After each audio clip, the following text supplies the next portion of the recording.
the Fantasy Six-Pack Hour with your hosts, Joe Bond and AJ Applegarth.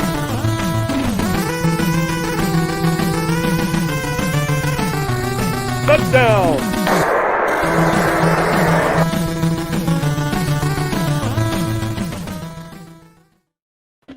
All right, welcome to the Fantasy Six-Pack Hour. My name is Joe Bond, founder of FantasySixPack.net.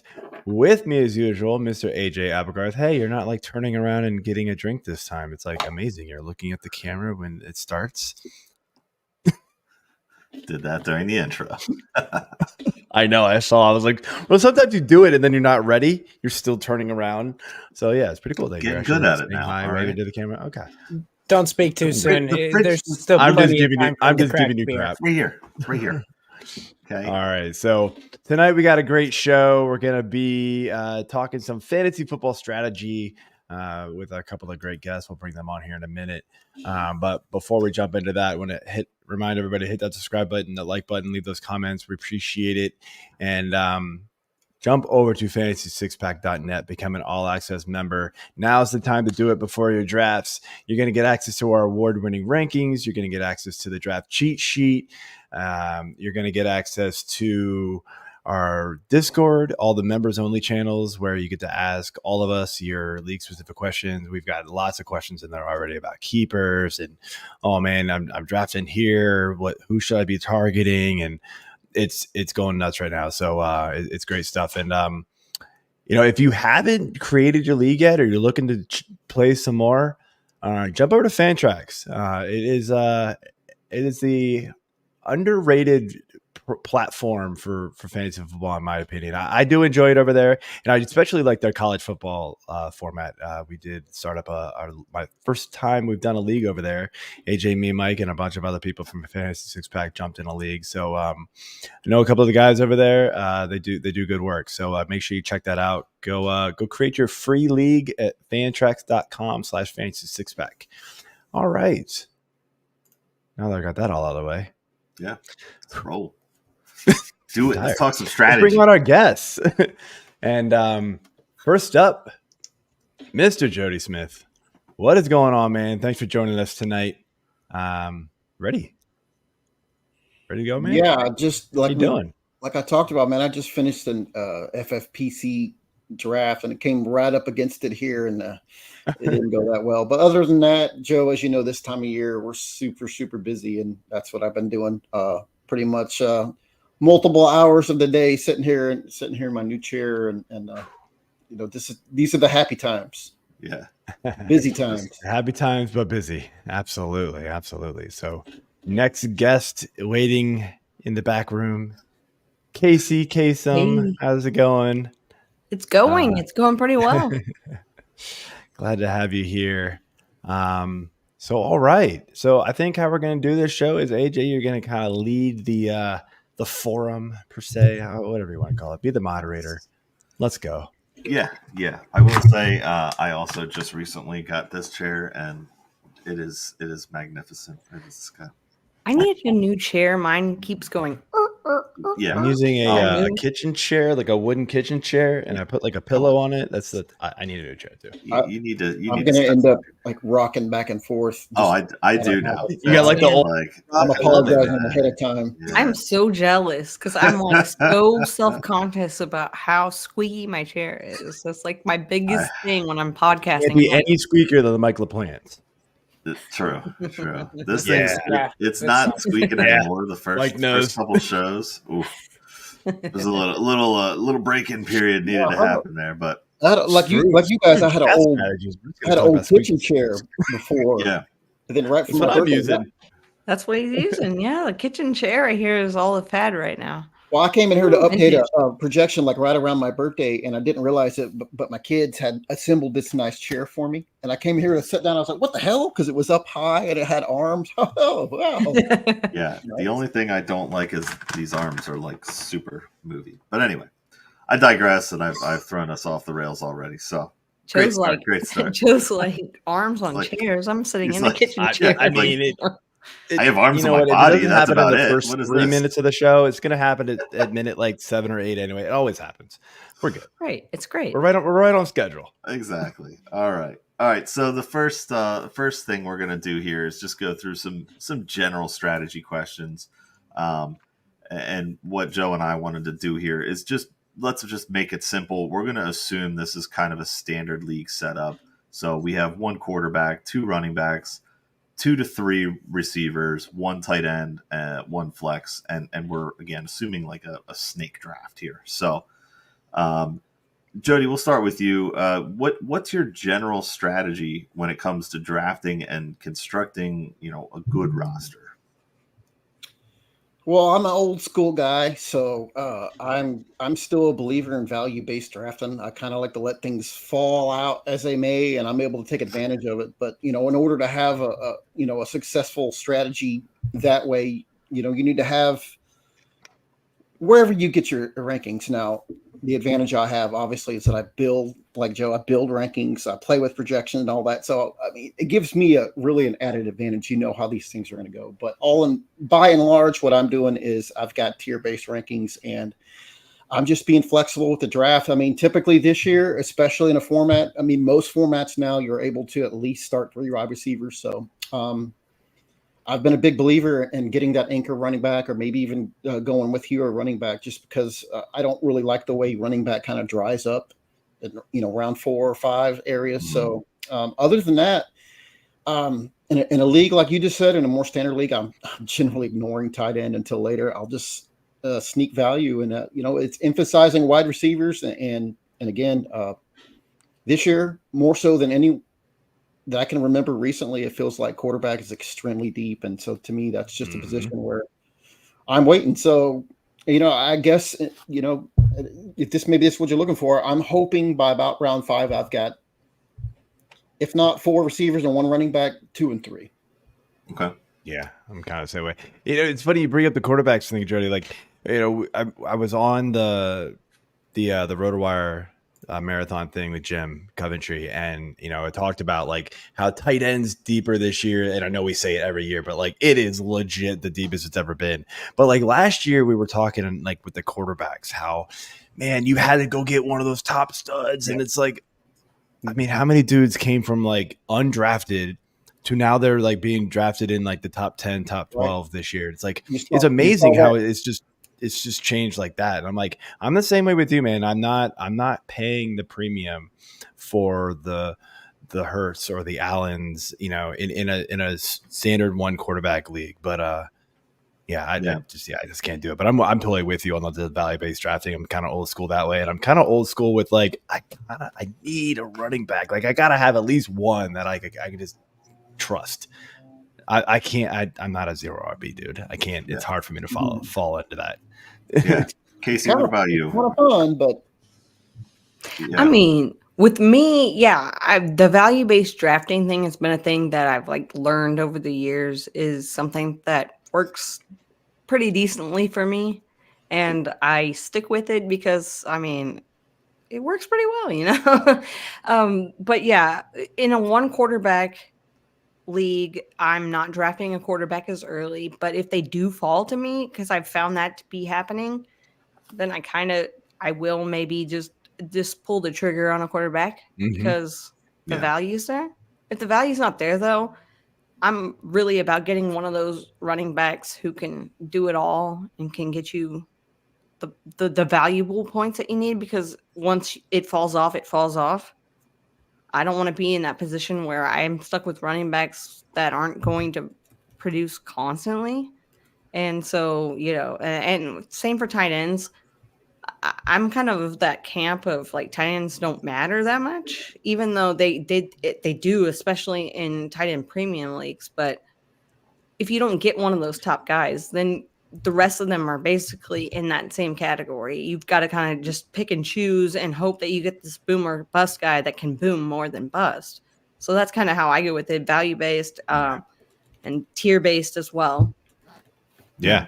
I mean, and Jody, you were talking about how like, we build our own rankings, we use projections and things like that. Like I took it one step further last year, and I built the draft cheat sheet that we now have on Fantasy Six Pack, and it emphasizes value-based drafting. I don't do rankings by tiers, but because the values are shown on the spreadsheet, it kind of tiers itself. Like it shows you the breaks in the value. So like take for instance, right, if you're on the turn or you're on like the say you're drafting 10th, right? And so you're coming around and you're like, oh, I want a running back and a receiver here, right? That's kind of a typical decision that a lot of people have. If I'm looking and I'm going, okay, well, I like this running back and I like this receiver, but I'm probably not going to get both. So who should I pick?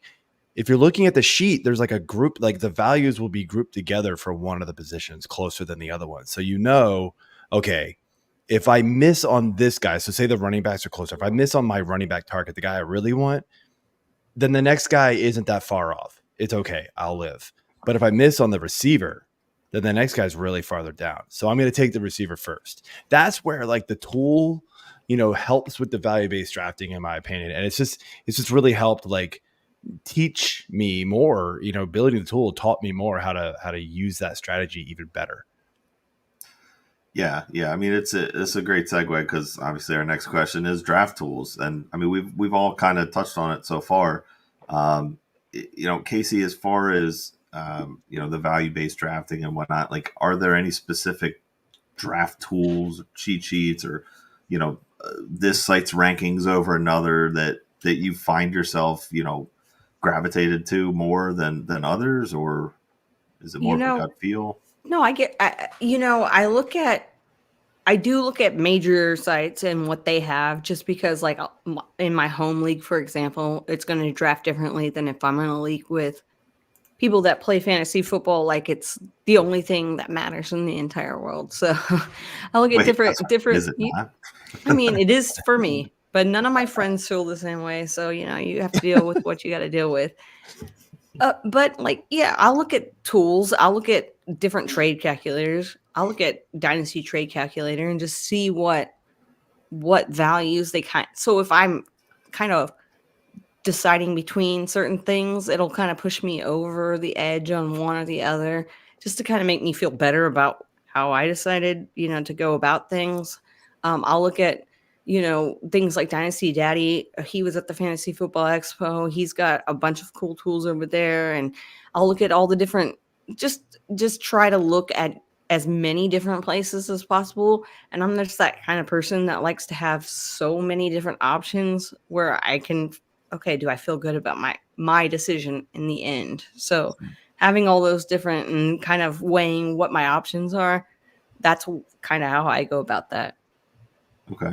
All right. I like it. Jody, anything else other than, obviously you build your own rankings. So, not asking for the proprietary methods and means there, but like, is there other stuff that, that you use to kind of help with your rankings just in general, or, other tools similar to the calculators?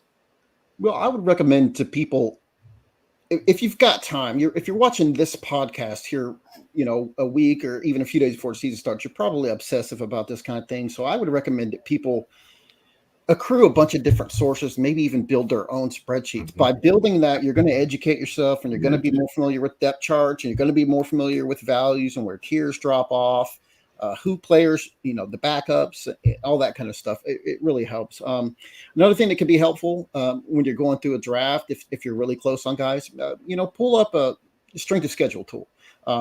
Those things tend to be talking AJ's love language. You are. Yeah, that's so good. It is so good, though. Mine too. Really, you're looking back at how defensive tendencies worked last year, and that tends to change very, very quickly. However, again, you're close at two wide receivers. Hey, look at the strength of schedule. Like, we have a really nice strength of schedule tool, sortable by position at FF Toolbox, and I'll pull that open. And of course, Fantasy Pros is a good source of accruing ADP from different people, different sites, and they have a nice little average of the sites. They'll sort them out, and that could be a useful tool through a draft as well. Yeah, definitely. Defenses, like, strength of schedule stuff. I haven't gotten evolved enough in my own research to really dig into the different types of defenses that NFL teams are running and how it affects different players. I'd like to at some point, but that's down the line. But the depth charts, I do the depth charts for Fantasy Six Pack. Joe's always hounding me to update them more frequently, but this season start with that. Yeah, that's the plan. Like, when all the players start getting cut. Well, that's why I'm like, AJ's gonna have to take off work one day to just do it. And for people that day, have fun. It's nice for us that write articles to know, like, updated depth charts. Yeah, it is. And, like, I use different sources to kind of put my information together, and then just more of the shameless plug here. The depth charts we have set up we're trying to make them more fantasy based. So it's not just, hey, this guy is a receiver on this team. Okay, great. Right. We all know that. But, the wide receiver 2 on a team may not necessarily be the best fantasy receiver for that team. It could be the slot guy or whoever else. So that's kind of where we try to build those in and make sense out of them. So, Casey.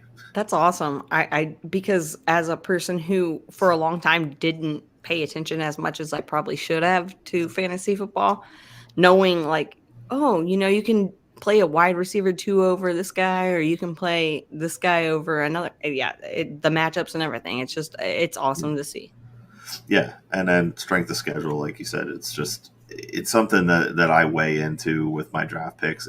It's something I like to use as a tiebreaker. So, all right, well, let's move into the next thing here. We kind of touched on a little bit of these terms, either zero running back or hero running back, so to speak. So, Jody, which one of these do you find yourself more leaning into? It sounds like you're more the hero running back side. Is that having that anchor, at least one anchor running back, again, being an old school guy, but the attrition at that position is just, so much more. And if you have a running back that's playing 3 downs, who's pretty much floor is 15 plus touches a game. I mean, you got to have at least one of those in your running back. It's nice to, if you have a good feel of your draft and you can get it like, a Devin Singletary in around 8 or 9 because nobody else is paying attention, that's fine. I'm okay with stacking wide receiver early, but you've got to be real sure that those few guys there in that middle part of the draft that you're going to be able to land at least 2 of them, because if you miss, it's a real quick drop off. Before you know it, you're having to start, Antonio Gibson or Austin Eckler, guys like that, best case scenario, you're talking, 8-10 touches a week. So definitely at least one running back. And like I said earlier, best case scenario around 5 or 6, I'm setting it, 2-4, as a wide receiver to running back build, or maybe 1-5 if I'm able to, if I'm in the middle part of round 1 and I get a Bijan, a Breece Hall, or first pick, and I took McCaffrey, I'm okay with those 3 guys in the tier by themselves, being the one running back that I have by like round 6. Yeah, Casey, any preference over either of these? Or I mean, yeah, I do tend to go running back earlier than I used to. I used to be different back in the day, and not back in the day as much as Jody's talking about, but back in the day, we used Jody, to I think have, she's called you old. Yeah, I just called you old. What's up, dude? No, I'm just kidding. I'm old too. I'm super old, but I started playing fantasy football later. That's just what I'm talking about. Anyway. It used to be bell cow heavy, right? So you used to have a whole lot more bell cows than you do now. And so like fantasy football evolves obviously over time. And I don't know, it's one of those things where I'm like, okay, I just need to get that running back. I need to have 2 decent running backs, at least one that I think that can be a running back 1. Sometimes I take a chance on somebody that might not have that potential to like score those points, but it's there. The script writes itself where it's like, okay, I think this is going to happen. But going running back early is just something that I've been doing lately, and I just find myself doing it even when I'm not even thinking about it. It's just like that's the best player in my opinion that's available. Yeah. So that's how I go.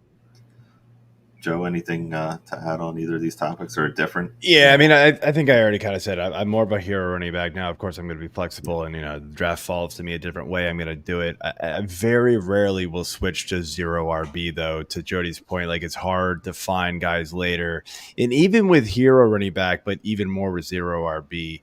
If you go that route, if you go heavy receiver, you've got to also remember, like during the season, you're going to have to have an itchy trigger finger on those running backs to just show any sort of like value, like any sort of hope. You just got to go get them. Like you can't be the one last year that's going like, I don't know about Kyrie Williams. I mean, he had an awesome game one. I don't believe it. No, you've got to go after him because you need to try. You need anything to step in. And like, I mean, sometimes it's going to bust, it's not going to work, but hopefully you strike gold. We see it every year. So that's the thing I would say about taking those lesser running back approaches, getting one heavy guy or none and just kind of waiting. You've really got to go hard at the waiver wire is all I would add. Okay. All right. Good input from everybody. So going to go a little different here. Now we're looking at, just you're on the clock. All right, you've got 2 players in your queue. You need to decide now because basically your league's giving you the old, hey, guys, tick-tock, time to go, let's go. So what are you using as your main tiebreaker to pick this player at this spot? Casey, we'll start with you on that. Can I go really old school? This is going to go so old school. This is going to be like first year playing fantasy football, but I go with who my gut says go with and who I like more. And that's just how I choose between it. I'm like, okay, there's these 2 guys and they're very similar, but which one do I like more? And I know it's kind of a silly answer, but honestly, that's how I go about it. This is how I feel. And if my feelings are wrong, then I'm going to own up to that. But that's just, I go with my gut instinct. Perfect. Nothing wrong with that in my opinion. Yeah. Jody? Yeah, gut instinct. It's a good one. It's something that I rely on. That's frustrating for people to hear and all that because you can't teach it. You either have it or you don't. And for people that aren't as serious about that as we are, it can be a little frustrating.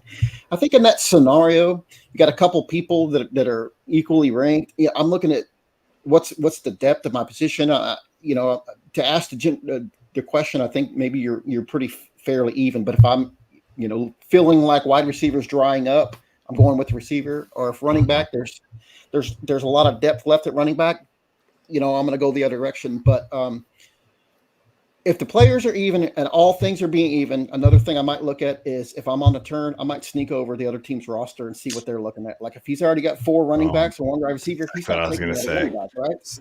So I'm sneaking at that. If I have that's time, great. Oh man, that can be difficult to do in a live draft, especially if you're not on a turn. It doesn't do you much good if you got the 6th pick. But all in all things equal, upside wins championships. That's what I'd go. Which guy, in your own view, has the highest ceiling of the 2 players? Go with the highest ceiling guy. Yeah. Joe, what do you think? Yeah, I mean, Jody said it right there. I was going to mention evaluate the draft board, kind of see who needs what coming around, especially if you're closer to the end. It's a lot more, it's obviously a lot easier to predict. I've been wrong many, many times. Been like, and then I just go, "How dare you?" But it's just like, but yeah. I mean, Jody, to your point too about the fact that you're saying like take the guy with the highest upside. I say maybe on that too because if you've taken a little bit of risk earlier on, then maybe you go with the safer player. So like there is the kind of flip side to that too. So it is a bit of a it depends scenario. I hate saying that, but all the time though. At the end of the day, like I'm trusting my gut. I do rely on my cheat sheet pretty good there too in that scenario. But that kind of goes to your point too, Jody, where you said if receivers drying up, maybe you go with the receiver. The cheat sheet kind of points that out as well. So it's all kind of there for you to just kind of help guide you through everything. But those are all kind of the strategies that I follow. It's sort of built into that. It kind of helps. It kind of helps with all the strategies. So yeah, I mean, I pretty much follow all those too. The gut thing is definitely involved because I've been playing fantasy since before it was on computers and it was on newspapers, and the scoring was super basic, but that's the first league I played in. And, moving from that to just knowing the players, following the players, and learning new players each year, that kind of tweaks my gut feel a little bit here and there. But, evaluating the draft board is huge for me. I love just looking at where everybody is, and just trying to anticipate who I think they're going with. Then I get shot in the foot because a lot of times they're taking a third or fourth running back 3 rounds in, and it's like, okay, great. This is not what I was hoping you would do. Can't teach common sense. No, you can't. But it's just like, all right, well, you need some receivers here at some point. Everybody's going to draft different, so that's the beauty of the sport. But yeah, I like watching the board too, and just trying to evaluate from there, and hope that I have an idea of where people are going. All right. So one of the things we kind of touched on a little bit here is upside potential, or playing it safe. Joe, I think you were just mentioning the playing it safe. Yeah. So, when you guys are constructing your rosters, and you're in your drafts, you're targeting players, like, do you want to target guys that have more upside and potential, or are you just playing it safe, rather than being sorry later, and you're drafting players, again, kind of on the gut feel, where, you've seen these people do it before. So, Joe, we'll start with you on this one. Throw a wrench at you. I mean, we've kind of already answered this, I feel like, a lot, but, yeah, I mean, more the upside. Like I said, it really depends on how I've started my roster. Like, I don't think I'm taking, like the massive upside guy in the first round. They all have massive upside in the first round. Like that's why they're first rounders, even second rounders, right? You're talking kind of those mid rounds for the most part, is when you start having that decision like, oh, okay, here's your safer guy. Here's your more like risky upside guy. I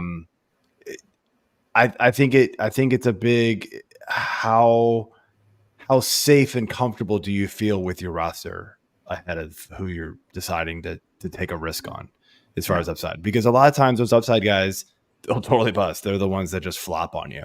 And so, I usually will play it a little more comfortable and keep things close to the vest early on. And, not to say those guys won't bust either, because it happens all the time. But, I usually wait till probably like 7, 8, 9 to finally take like a big shot, just put the blindfold on to throw the dart. Like, hey, let's see what sticks. Like, let's go for it. But it also depends. Like, we did all these like draft series articles on the site too, where we talked about each position to draft with and like different strategies you can go with. And one of the things that I said, like, if you go like receiver, running back, heavy early, like both positions, like Jody and I and Casey have been saying, like that's kind of our favorite to do, wait on quarterback and tight end. If you do that, then you can start taking chances on high upside players at those positions earlier than some people can.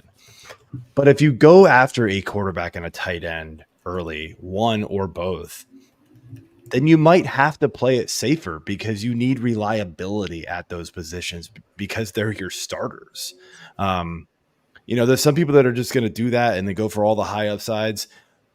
Team's either going to go 10-2 or 2-10. Like, it's just, that's kind of the way I feel about that. So, yeah, I think that's all I got. All right. Jody, anything else to add on that, or, so bordering between risk and reward type strategy, that can really change from draft to draft. I think by the time round 3, round 4 roll around, you probably have a pretty good feel at that point. If you are drafting with a bunch of savvy people who are taking that upside, taking chances, it might dictate that you need to start taking some swings yourself. Yeah. But at the same time, if everyone's sitting back and staying really close to ADP, that can really change. When you want to start taking those chances, like typically, in 2024, best case scenario, your first 2 picks probably should be pretty close to the vest. You don't want to miss on those new picks. And there's really not a need in this year's draft to take chances. Let's say you're a Devin Achane fan, right? It's round 3. He's still on board. Well, that's your swing, right? Well, then if I'm doing that, I don't know that I'm personally doing it, but this year, if you're an Achane believer and you're going to take that swing, well, that to me, it's a little bit of a risk. It's a huge swing. So I might pull it back by round 4 or 5, but then I'm going to start taking the middle round swings. And typically I'm going to start taking them swings at quarterback. Cause again, we've all are in agreement that we're waiting on quarterback. So I'm, pretty big on Jaden Daniels. So I might be like, you know what? I'm going to take a swing on Anthony Richardson or Jaden Daniels. I'm going to try to hit the home run at my quarterback position because worst case scenario, if it's a 1 QB league, if it doesn't work out, you know what? I pick up Matt Stafford off waivers after week, whatever, or Aaron Rodgers or any of those guys in that, QB 17 to 22 range, you feel like you can win with. So, yeah. Casey, anything on like risk reward, like just general upside? I mean, really, honestly, at the beginning of the draft, I try to go just with the best player available. But when I start getting a little bit more risky with it, I've learned, especially from live drafting, I've learned this. When you start going, okay, there's nobody here that I want to draft, then that's where you start taking your riskier shots, right? Yeah. So like once you get down to like there's nobody left, like then you have to start thinking about different scenarios. Like, is this wide receiver 3 on this team going to score more points than this wide receiver 1 Sutton over here? Like, is this wide receiver 2 going to score more than, based on weeks, and you look at the different matchups and everything. And that's when you get a little bit more willing to take a risk on a player. And I'm kind of a person that takes, waits on a wide receiver until a little bit later, just so I can get like those wide receiver 2s that put up wide receiver 1 numbers in fantasy football. And hope that nobody else is like catching on, even though, half the people we play with do. But, a lot of people like to just go with wide receiver 1 on the team. But there's so much value in these guys that, aren't top of their depth charts. Yeah. So I think we've done enough with the risky upside stuff. And I agree with everything that you guys have all said. It's got to be something where it's going to be those middle rounds or like, early double digit rounds where you're just, I found myself a lot of times being at a point where I just don't like guys on the board, like you said, Casey. And it's frustrating because I know I want this position, but there's no one there that I really like. So it's like, all right, well, I'm going to wait another round here. That's the risk that I'm taking at that point. And, I missed out on a second QB run in a 1 QB league by having it. Well, it was keeper too. So I already had a guy lined in super late, good keeper. But I went back, I looked at the draft board. I'm like, but I don't like any of these second quarterbacks that are left now. Everybody took all the people that I was like hoping to get one of. And maybe even 2 of, if because it's really deep benches. But that's sort of the plan for me where it comes in with the more risk. I usually find it at a time where I just don't like what's on the board for the position I'm trying to get. So that's pretty much the general strategy questions here. So I do want to jump in a little bit and talk about our premium league. So this is, a couple of different topics we have right here. And again, we'll assume a snake draft. So Jody, we'll start with you on this one. How do things differ for you, if at all, in a 6-point passing touchdown league versus a 4-point passing touchdown league? In 6-point touchdown league, every quarterback is reaping the benefits. So I think people tend to over analyze that, but to me, it just gives a slight advantage to more pocket passer types than the less athletic ones.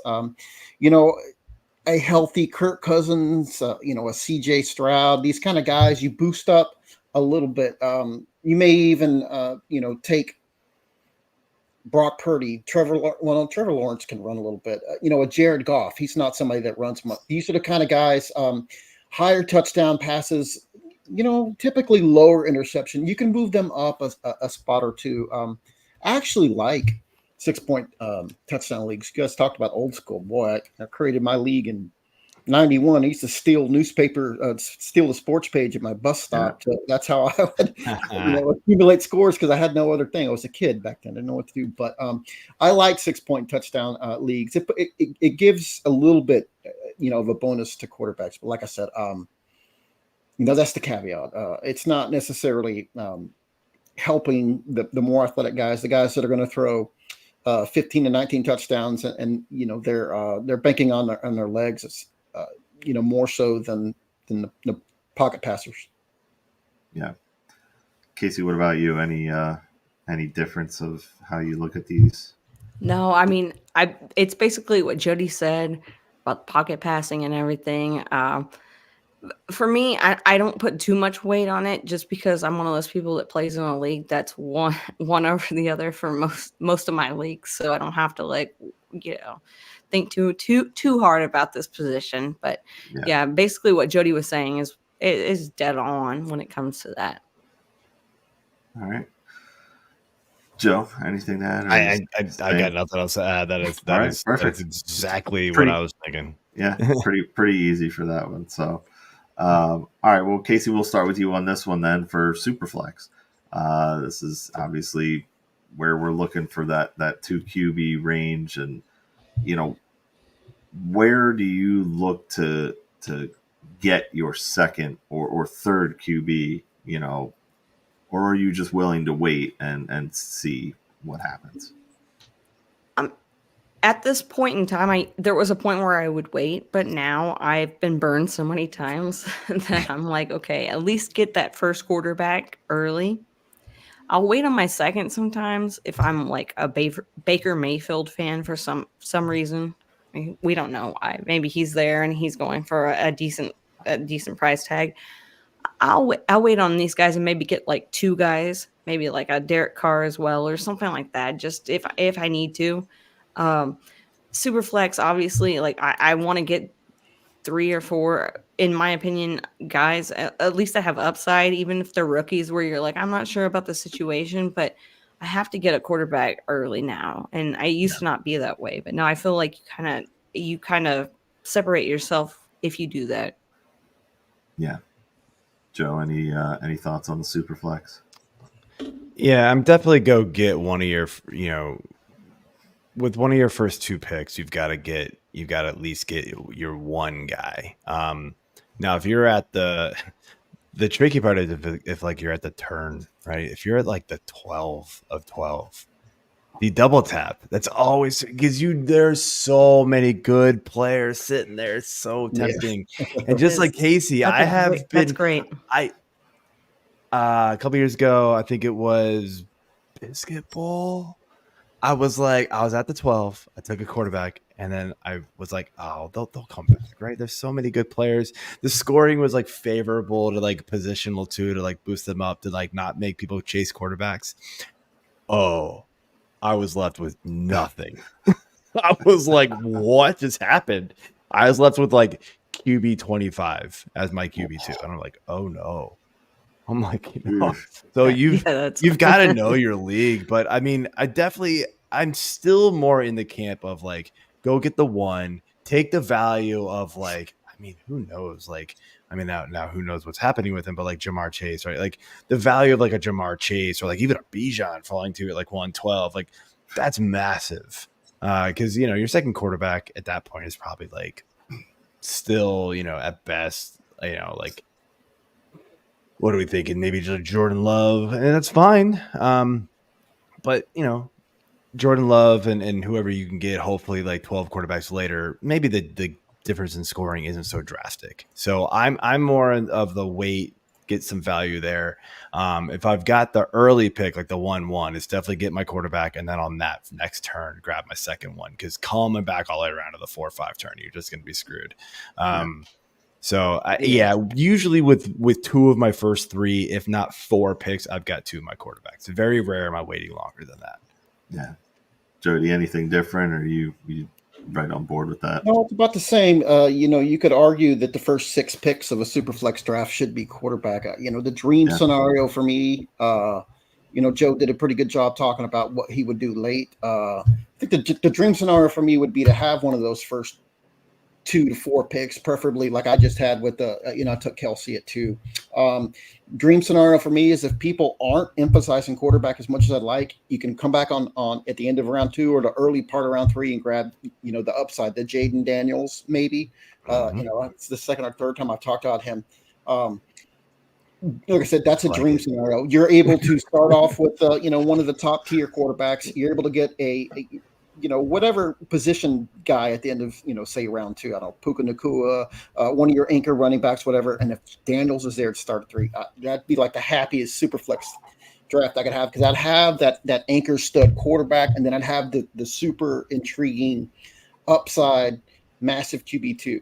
So you like my Scott Fishbowl start? I got Hurts, and then came back around and got Daniels. Oh yeah, that's pretty nice. I like that. That is such a good. That is a good one too. People are on Daniels. It's been very hard for me. I have not had that luxury so far. I was shocked. My home league is not on Daniels. I hope nobody from my home league is listening. SuperFlex league. If I'm in the middle part of the round, it's a little more difficult, I think, to do that. But again, I feel like there's 20 to 22 quarterbacks I feel like I can win with. So the trick is, like you said at the top here, is not to wait too long. Like if you think Geno Smith is the last guy I feel like should be, the QB2 that I could probably be okay with. Well, don't screw up and wait around because before you know it, Gardner Minshew is your QB2. And then you're like, well, now I've got to waste a pick on Aiden O'Connell. Then you're in quarterback purgatory. Don't you hate that when you make a little mistake like that? It's big. At least you've got the cool sleeper picture. Yeah. Stash. Loved those pictures. Oh, they're phenomenal. But yeah, that's kind of. I feel like I kind of lucked out in Scott Fish because I had the 6th pick, so I was able to get Mahomes. It went Hurts, Allen, Jackson, McCaffrey, Lamb. So I kind of had my pick of some good guys and some of the running guys left, but. I don't remember that Scott Fishbowl pick. Yeah, I just felt like I knew I was going quarterback, and I'm like, oh, he's there. He's pretty much the best. Maybe not necessarily for the format, but couldn't go wrong with it. And then I was able to get Lawrence in the 4th, so I was pretty stoked with that's solid. with that. I got Richardson and Stroud in the Scott Fishbowl. I have no idea how I did that. But it's the dream scenario we were just talking about. Yeah. It was the 50 yards per passing point was why Stroud fell. Yeah, because he's not the big runner. But yeah, that's still not. Dude, I actually thought about taking Richardson ahead of Hurts, but I couldn't do it at the 1-2. I was like, nah, that's a little too crazy. I took Lamb at 1-2. I think I got Lamb Dak. Yeah, I did the Lamb Dak. I like it.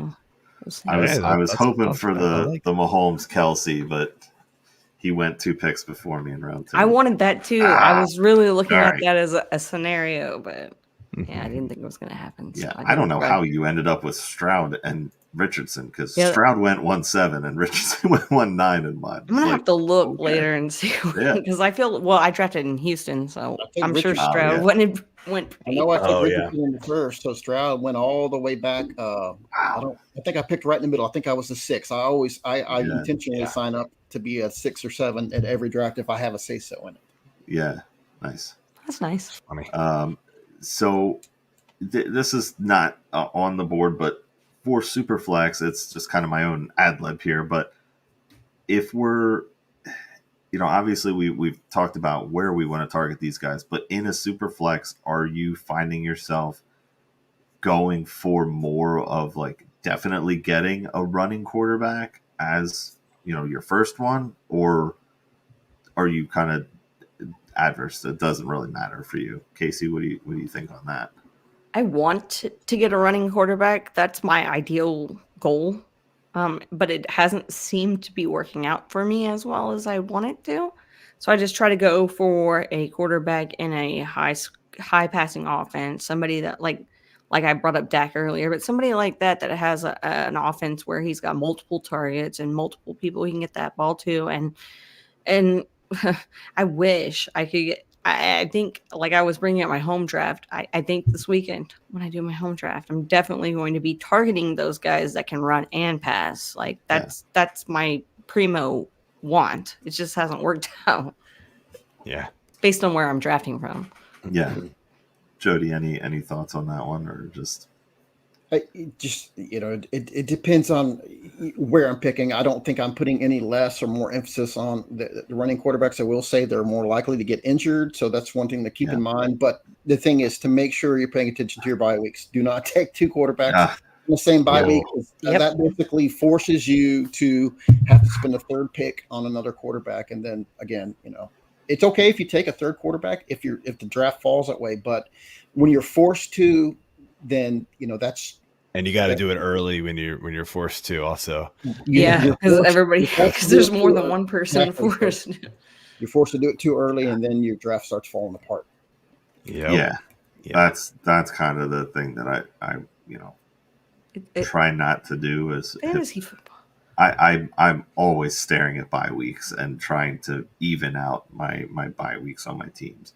I've looked at it and thought, maybe I can just get away with like 2, maybe 3 bye weeks for all of my players and see how it works. And it just never does. I can't ever do it correctly. So, you try to do the bye stacking approach where you just, what, everyone's on week 9 bye. I'm losing that week, but what? I'm 100% every other game. Exactly. I'm good with that. All right. So instead of SuperFlex, we want to look at like a tight end premium. So basically, we're assuming like a 50% increase for your tight ends, for PPR, and whatever else. I guess yards isn't really the difference. It's really just the catches. It's usually just the receptions. Yeah. That would be kind of an odd premium. Sometimes people mix in like touchdowns or like Scott Fish does like the extra points for the first downs and stuff. Yeah. Jody, any interest in tight end premium, or does it sway you one way? Me, but from what I've observed, it causes people to go a little bit too crazy with tight ends, and really the biggest emphasis for me is that it only really has a huge noticeable change for the elite top 6, top 8 tight ends. Other than that, when you get into the Pat Freiermuth and the Dallas Goedert and all that, it doesn't make a huge difference in the scoring. For me. So as a person who typically likes waiting at tight end, I'm more likely to just not punt tight end in a premium format, but I'm more likely to just be like, I'm going to scoop up value at running back and receiver. I'm going to let everyone else go bonkers for all these tight ends. And I'm still going to take, my Hunter Henry, my Tyler Conklin, and the biggest cheat code in fantasy this year is, if he's tight end eligible, is Taysom Hill, because for me personally, he's like my tight end 11, and typically him outside of the top 20. And I just don't understand why people are missing the boat on that. But of course, a lot of it has to do with, like in my fantasy league, by default, he's listed as that drops his ADP quite a bit. Yeah, Casey, what do you think on tight end premium? You agree with that stance? Yes. Actually, I agree with what Jody said right there. Like, I'm that type of person that if I don't get one of those top few tight ends, like, I'm just going to go for guys that I think have upside, either like a guy that's going to take over a position or a guy who has been targeted. He's just been in a situation where he just hasn't actually caught the ball. There's like something going on with the quarterback. They get a new quarterback situation. Awesome. These and rookie guys too, like the rookie guys that have been drafted, like all of those guys, I'm basically on the top guys, and I'll wait and draft. Like when I get to that position where I'm like, there's nobody here that I want to draft. Well, then sometimes I just draft a tight end because I'm like, well, they may have the best upside because they're at least starting on their team, right? So that's something. And you never know who's going to have a boom or a bust game. So that's kind of how I go about it. All right. Joe, anything to add? Or No, I mean, I'm kind of the same way. I mean, I do think it really only boosts like the top tier tight ends, the ones that are going to get like guaranteed volume. So you're talking what, like 9, 10 tight ends this year. But they typically get overdrafted. Now I have been in a few leagues where, and I know he's not like the biggest volume guy, but in my opinion, as long as he's safe, as long as he's healthy, he is very, very safe. It's Mark Andrews. For some reason, he slips every now and then, and I'm just going to take that up. I'm just going to take him out every day if he falls like the 4th round, like in a tight end premium. It just like that's silly value. So I'm going to do that, but otherwise, I'm waiting until the back end of that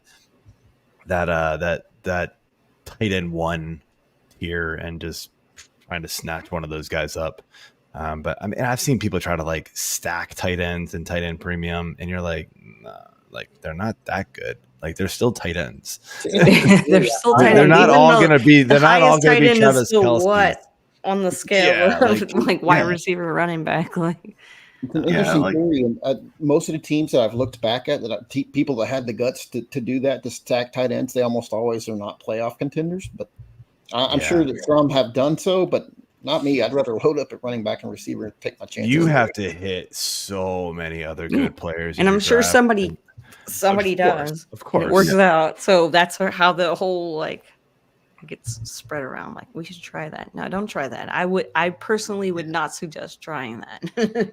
No, I see that in Scott Fish a lot. It's like I'm taking tight ends with my first 4 picks. It's like, okay. Yeah. The first year he went tight end premium, a lot of people did that. Yeah. Like, in your Scott Fish live draft in Dallas last year, the one I drove up for, somebody started with 3 tight ends and I looked at his team after. I was like, man, that's a gutsy build. I really, really like it. He ended up going like 4-13 or something like that. Okay. Kelly Singh took like 1 million tight ends in our Queen's Classic draft. So I hope. Yeah. No offense, Kelly. I'm going to win then. So I hope all your tight ends just don't do so great. I'm sorry. Yeah. Good stuff. All right. All right. Well, that wraps it up for our premium league items here. Let's get into the main event, and that is the auction draft strategies. So obviously, we've kind of hit with all of these other types of different roster builds and everything like that. But for the sake of simplicity for auction, we're just going to keep this as just the standard league setup again. But yeah, like Joe, I'll start with you on this one. Like, what position do you value the most, and are you willing to overspend if necessary? It is typically it's running back or receiver. It's going to be one of those two. I'm definitely putting the least money into quarterback and tight end. In fact, I will never in all the auctions I've ever been in, I don't think I've spent any more than like $10 on my quarterback, and I've gotten a really good one. Because eventually, like, everybody blows their money on the top receivers and running backs, and even like the Kelce's, and like a couple of years ago, it was like Mahomes went for like 20, 25, and you're like, all right, now all the money's gone, so I'm gonna go get like last year, like Dak Prescott in one of my auctions went for like $4, and I was like, sure, like that's just what happens in auctions, because the money's gone at that point. But I'm gonna wait on those guys getting nominated later when there's not as much money on the board, and I'm going to get, the QB 8 for, a fraction of the cost is what somebody paid for the QB 1. So I'm going to save my money on those home run hitters, those Christian McCaffreys. I don't typically get the running back 1 or the wide receiver 1. I kind of let the market set itself before I can figure out where I need to really spend the money. But yeah, it's definitely running back and receivers where I spend a large chunk of my money. All right. Jody, what do you think? I rigidly stick to my values and my budget. I feel like if you combine your tight end and your quarterback spending and you're above 20%, you did something wrong. Joe's absolutely right. Another thing that can be helpful in auctions is to pay attention to if you have a 12-person auction and if 11 people have their starting quarterback, at that point you should be able to find value at that position because if someone's going to get sneaky and try to force out money, let them spend up on their second quarterback. Cool, because that's just more money for you have at running back and receiver. But a tight end, I'm looking at spending maybe 6 to 8% of my entire budget on there. I'm dumpster diving, at tight end on auction because you want to spend, like I said, 80+% of your budget should be at running back and receiver. And I'm aggressively, like I said, I stick to budget. I won't go over whatever I've decided the guy is worth, whether it's $51 or $23, whatever it is.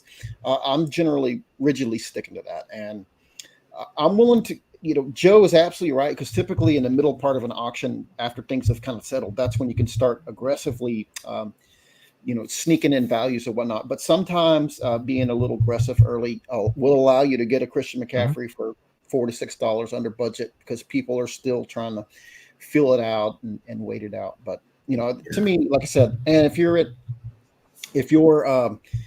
somehow in a auction just doing kickers and defense, spend a minimum. If someone wants to spend $3 on Brandon Aubrey, let them. Just take Cairo Centros for $1. Yep. Absolutely. If you want to spend $3 on San Francisco, cool. Take the Vikings for $1. I mean, it's get that $1 auto bid at the end. Yeah. That's a great point because we haven't really touched much on kickers and defense, but they're fantasy relevant and rosterable too. So they're fantasy people too. We love them. Include everybody. I won my first league because of a kicker, so I don't remember who the kicker was, but probably wasn't that important. I won. Yeah, that's all that matters. Casey, anything different on where you want to spend your money or? So with auction drafts, I told Joe this, but I'm kind of a newbie, never really done an auction draft, which is interesting. You would think that I've done one auction draft. I'm no longer in that league, so I don't have that much experience with it. The Queen's Classic actually only does the snake draft, so we don't do the auction portion of it. I kind of want to, just so we can all kind of because I feel like a lot of the women that are in the Queen's Classic haven't done auction drafts, so I feel like it would be a very interesting thing for us to go into. And I kind of had a feeling that you should pay up for, your wide receivers and your running backs and less for your tight ends and quarterbacks. So it's good to hear both these guys kind of, give a high five to that and say, yeah, I'm kind of learning as I'm going here right now, taking notes and everything. But yeah, I would be really interested to get into an auction draft. So that's just kind of my thing. Awesome. Yeah, I mean, I'm kind of in the same boat. I really haven't done that many auctions yet, and it's new to me. The ones that I've done, I feel like I just did not know what to expect or whatever. So definitely good input from these guys. So obviously, we kind of already talked about the quarterbacks, tight ends, and whatnot. But do you, Jody? Do you take a studs and duds approach, or do you pretty much? It sounds like you like to kind of keep everything balanced with your budget. I would lean more towards. I would lean more towards that. I'd rather fill out, the best possible stud lineup I can, and just deal with depths on the waiver wire later where it's possible. It's uniquely possible, in a lot of auction leagues at that point. I find it more difficult for somehow when I try to do balance in auction leagues, I almost never come away happy because it feels like, I'll look at my three receivers and I'm like, why did I get my wide receiver 24, 36, and 38? This where did I do wrong? Because the running backs, I don't have McCaffrey and Kyron Williams. So right. It just feels like when I'm trying to do balance, it doesn't work. So I would rather. I have confidence that I'm going to hit on a lot of $1 and $2 bid guys because I know what I'm doing. Not everyone can say that, but I feel like I can identify these kind of late sleepers that people are going to be, not cognizant of necessarily. So that leaves me more to, load up and try to take the studs and, fill them out with them. Like I said, those late round $1 stars that I can find. Mm-hmm. Yeah. Joe, agree with that then, I guess. Yeah, I mean, so in the past, I was very balanced, and I've gotten some really good teams that got me far, and I had successful seasons because I had a lot of depth, and so like I would get through the bye weeks a little cleaner than a lot of teams and stuff like that because maybe my bench was a little deeper than theirs type of thing, and so that was fine and all. But then when I got to the playoffs, I'd get I'd just get thrown out in round one because the teams that had like the stars were the ones that paid for them.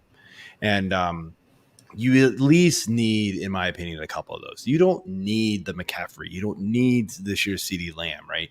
You don't have to. But you got to get, like, in my opinion, you break it down into tiers, right? So you've got to get guys, you got to at least get like one of like the tier 1 or tier 2 running back or receiver, then maybe another couple in like the tier 2, tier 3 range. You've got to get that because when you like consider like your snake draft, right? You'd come away with like those guys. And like Jody said, like if you try to play value the whole way through, you're going to come out, you're going to be like, I spent $70 on receivers, but none of them are that great. Like they're okay.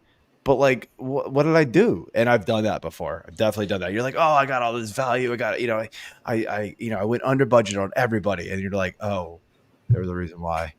Because everybody spent money on the higher guys. So all these guys went cheap.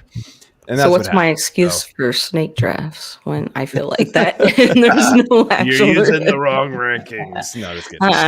It's much of my gut and not enough rankings. I mean, like, I'll say this, like, so Keen's Classic, perfect example. Like last year, me and Keith Lott, we drafted a team together, and we went super balanced last year, and like we had, by all the draft metrics, we had the best draft because we had the deepest team.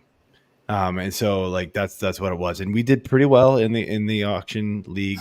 Got hit by some injury bugs at the end. It is what it is. But this year was different. Like we went in, we were a little more aggressive, and we like our team better, even though it's not as deep.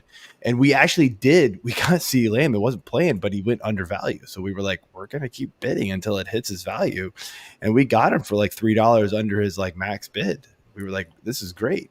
But the thing that helped us like determine that where we needed, like we could get the value on receiver was he built this little tool in Excel, and we're going to try to like build it out for the site next year. But it was great. It like basically lets you input the draft values as they go. And it has like the average draft cost of the guy.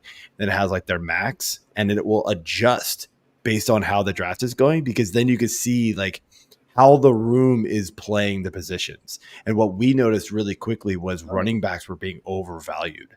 And so we got a lot of value at receiver, but then it made us realize we needed to go pay up for a running back if we wanted one of those guys. If we waited to go under value or at value for a guy, we were not getting them because they were all going $1 or $2 or $3 over great their point, value. Joe. That sounds like a really valuable tool. Yeah, that sounds really dope. Phenomenal. When he showed it to me, I was like, get it out there now. now. Just come up with this. This is awesome. This whole whatever's happening right now with AI and technology and people coming up with all these tools and coding, I am for it. Please give me as many tools as I can possibly use. Yeah. I was like, dude, we got to clean this up and get and put it on the site. Yeah. This thing is great. Let's go. Exactly. Cosign.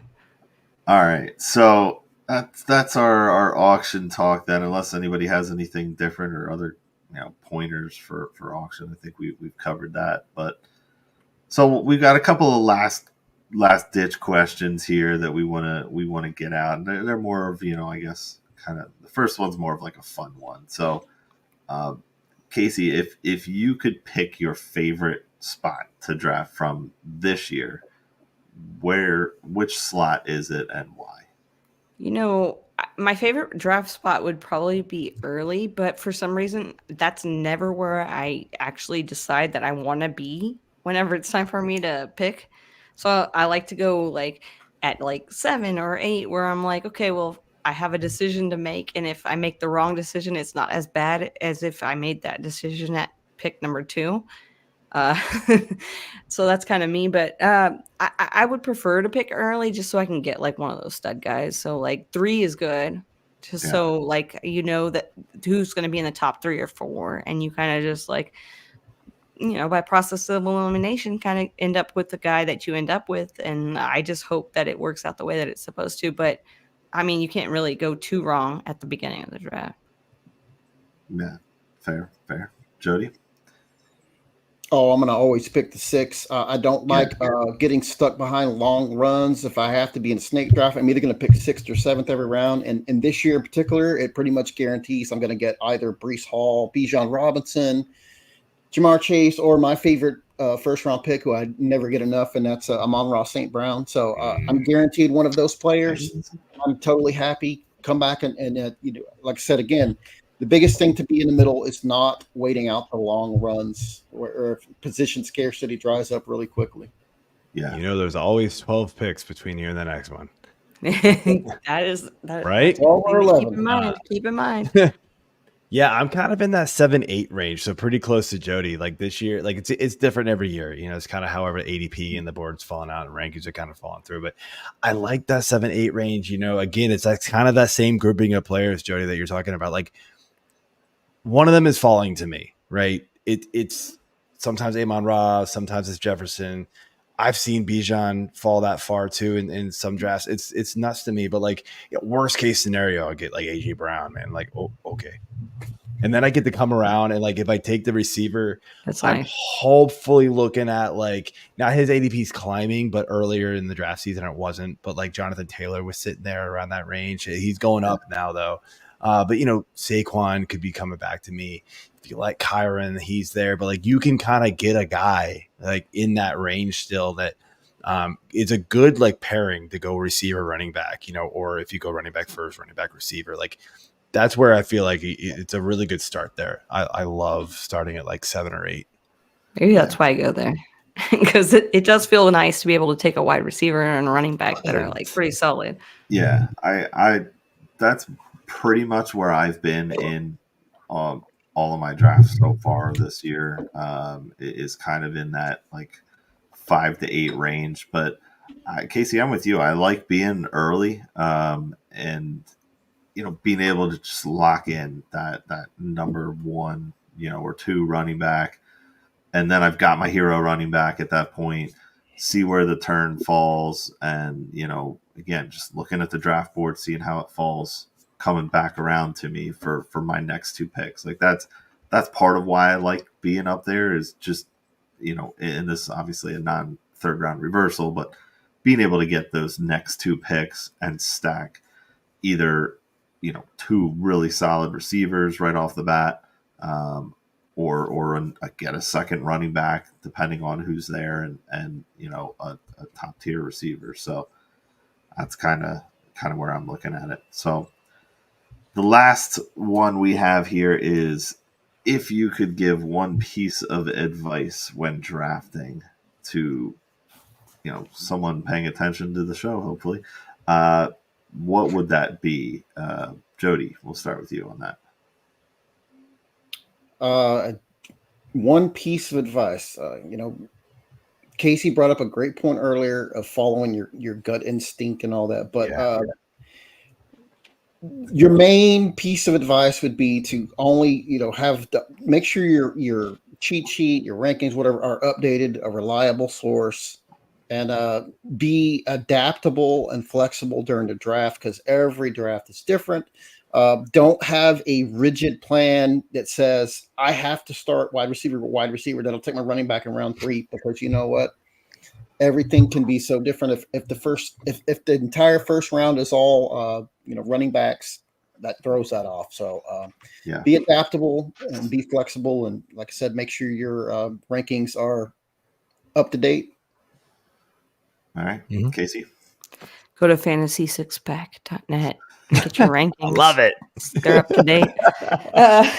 Also, another piece of advice would just pay attention to your draft and how people are drafting so you know what you can get and who you can wait on and things of that nature. Just kind of you know your draft better than you think you do. So kind of just pay attention to what people are doing. And also, make sure you read the rules of your league before you draft, because I know that's one of those things where people sometimes just feel like they're just going to go into the draft and it's going to be normal settings. If you don't read those rules, if you don't read the rest those settings, you might mess up and start drafting like you're doing a one QB league when it's SuperFlex, or there's a tight end premium, or there running backs get points per carry or whatever. So pay attention to that stuff. Yeah. Joe? Yeah, I mean, they couldn't have said it any better. Jody stole pretty much everything I was going to say, and then Casey, you already promoted the site, so thank you for that one. No, it's really the only other thing I would add is don't get too cute. Look, we always say go get your guy, but don't go get your guy in round 3 when he's like a 9th round value. Like, you don't need to go get. I've seen that happen, and I'll be like, dude, what the hell? And they're like, oh, I wanted to get him. I'm like, you could have gotten him in 3 rounds from now, and you still would have drafted him early. Like, it's fine. Like, just wait. Like, go get your guy, but calm down. Yeah. Just read the ADP is there for a reason. It's not the Bible, right? It's not like that's not what's going to happen in your draft, but use it as a tool to know that, like, look, that guy's not going for another like 4 rounds. I can wait, So that would be the only other thing I would add to everything that Jody and Casey said. Yeah, I agree with all of that stuff. My big one is what Casey said. Know the rules. Know the rules of your league. If you're a new player, that is the first thing you should do, is ask what is the roster setup of your starters and what is the point system. And if someone's not going to tell you, don't play in that league. Find a different one. But yeah, I think that's the big thing. Just use the tools that are out there. I mean, there's so much great content in this space. We have 2 fabulous guests here. We've had fabulous guests throughout all of our off-season shows this year, and every year we've been doing this. Everybody has such great information, and that's the best part about it. There's so much stuff out there, so don't inundate yourself and overwhelm yourself with it, but be able to read what's out there and then form your opinion and go with your gut on it. It's going to work out, and if it doesn't, then it's a gut check. You figure it out for the next one and go from there. So that's kind of how I look at it. So that's all we got for the show tonight, though. I want to thank both you guys for coming on. Awesome conversation. Love this type of setup where it's more of the open forum, and I get to do some of the talking for once, but it's good. It's good. So, but we didn't talk about the Eagles. Sorry, that's where you get to do your talking. No, well, I was just looking at the thing here, and I was kind of annoyed that the F6P was covering my banner, but that's okay. It is what it is. Ooh. Hi, boys. Ooh, CD. All I got's an old Oilers helmet up there. I see that up there. That's awesome. I like that. That's cool. I loved Warren. That is cool. So, all right. Well, before we close up shop here, we'll let you guys tell us where we can find your stuff and what you got going on this year. Casey, we'll start with you. Yeah. Hey, I'm Casey Kasem. You can find me at the Casey Kasem on Twitter. I write for Fantasy Six Pack, so please check out my articles there. I also have a t-shirt company that is fantasy football inspired. It's SundayDreamersClub.com. My friend Liz Loza was just wearing one on ESPN, so I'm super excited about that. Nice. But yeah, go check out my content. I also have a podcast called Get Real with Casey Kasem, where I interview people that are in the fantasy football space and kind of find out more about their journey and get tips and tricks for all the people out there that are just now coming into this fantasy football space. So yeah. Awesome. Well, thank you very much for coming on, and everybody go check out Casey's stuff on Fantasy Six Pack and get some t-shirts, get that swag. So, Jody, what about you? Where can we find your stuff at? Yeah, 100%. Thank you, Sunday Dreamers. I actually had to buy a shirt there at the Fantasy Expo because I miscounted how many days I was going to be there, so I got to travel. Oh home. yeah, that did. That's too funny. I have Thank you. multiple shirts that I've gotten there. I didn't wear with them tonight because I wore the company shirt. Obviously, I'm the bigwig, the boss over at Full Time Fantasy. Tomorrow, I'll be releasing our staff sleeper of the year, and based on this show, you'll be not very surprised at who that's going to be. Other than that, the grind is here with the daily updates on projections and lots of Discord activity coming up this weekend. Good Awesome. stuff. Good stuff. Awesome. All right. Well, thanks again for coming on tonight and talking some draft strategy. So good luck with your seasons this year, and we'll talk to you guys soon. Thanks for having us. All right, Thanks, Joe. guys. Anything? You got it, man. You're gonna close it out. I'm All sitting right. back. You got it. Mike, do the thing. Mike, do the thing. Joe Goodbye. does the thing. All right. I well, usually somebody do the thing. Oh, yeah, this was poorly planned. I'll do it. Peace out. Bye.